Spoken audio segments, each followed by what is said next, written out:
আসসালামু আলাইকুম, welcome to Tania's kitchen. যারা মিষ্টি পছন্দ করে না তাদের জন্য একটি ঝাল ঝাল মজার রেসিপি নিয়ে আসছি। আজকে আমরা বানাবো আলুর পরোটা। চলুন শুরু করা যাক।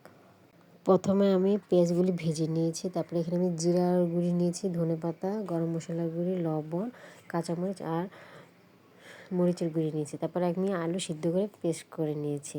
তারপরে এখানে একটি ডিশে আমি আলু নিয়েছি আর একে একে সবগুলো উপকরণ দিয়েছি। তারপরে এখানে আমি আটা দিয়ে বানাচ্ছি। এটা অনেকে ইচ্ছা করলে ময়দা দিয়েও বানাতে পারেন, আমি আটা দিয়ে বানাচ্ছি। আমি এখানে যতটুকু আটা লাগছে ততটুকুই দিয়েছি, আমি পরিমাণ মতো নিয়েছি। এখানে আমি মেপে নেই আটা। আপনি যদি নরম হয়ে যায় এখানে আবার আপনারা আটা দেবেন একটু। আমরা যেরকম রুটি বানাই ওরকম খামির বানাবেন, ঠিক আছে, যাতে হাত আর লেগে না আসে।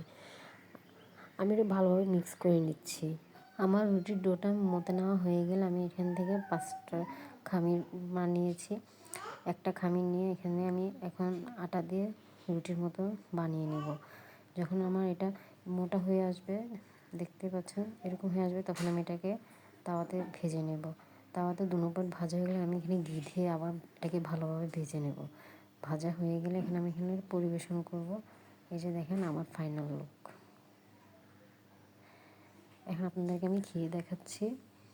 এটা আমি সস দিয়ে পরিবেশন করেছি, আপনারা ইচ্ছা আপনারা এভাবেও খেতে পারেন, ঠিক আছে।